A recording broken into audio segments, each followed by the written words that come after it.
Exercice 3, donc dernier cas où il s'agit d'une étude exposée-non exposée. Donc toujours le même principe, une étude est menée pour évaluer l'association éventuelle entre consommation de cigarettes, le supposé facteur de risque, et le problème de santé, là en l'occurrence c'est le décès, toutes causes confondues.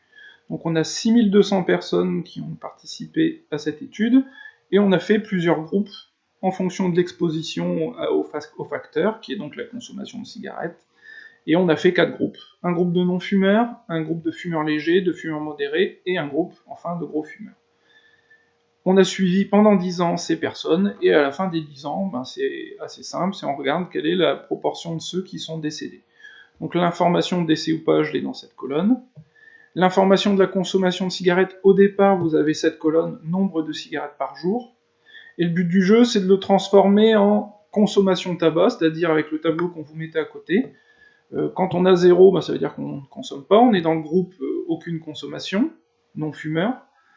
Légère, c'est consommation de 1 à 10 cigarettes, donc quand on est de 1 à 10 ici, ça veut dire qu'on est un fumeur léger. Et même chose, 11 à 20, on est modéré, et plus de 20, on est en fort. Donc, j'ai recréé une colonne consommation tabac, qui va se baser sur la colonne nombre de cigarettes par jour, avec des si imbriqués, c'est-à-dire si C4 égale 0, alors je veux qu'apparaisse dans la cellule aucune. Si C4 inférieur ou égal à 10, alors légère, etc., etc. Et donc on obtient une colonne consommation tabac, où pour chaque individu, je sais s'il a aucune consommation, ou une consommation légère, modérée ou forte. Donc là, la particularité de cette étude, c'est qu'il y a plusieurs niveaux d'exposition. On n'est pas exposé contre non exposé.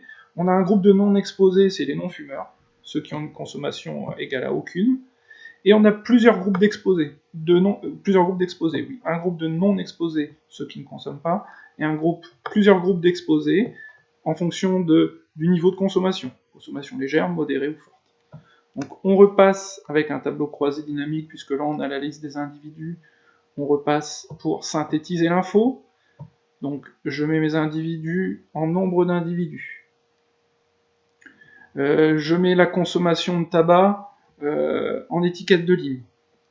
Donc la colonne que j'ai recalculée, avec dedans aucune, légère, modérée, forte. Et en étiquette de colonne, je mets décès, avec oui, non, donc problème de santé, oui, il y a eu décès, problème de santé, non, il n'y a pas eu décès. J'ai remis à côté un petit peu en forme, donc on obtient ce tableau, qui est basé là-dessus, c'est simplement remis en forme. Donc j'avais 3350 non-fumeurs, 2000 qui consommaient légèrement, 550 qui consommaient de façon modérée, et 300 qui consommaient de façon forte. On arrive au total des 6200 individus qu'on nous indique bien dans l'énoncé. Et ensuite, avec ces deux colonnes, je sais quelle est la proportion de ceux qui sont décédés au fur et à mesure de l'étude.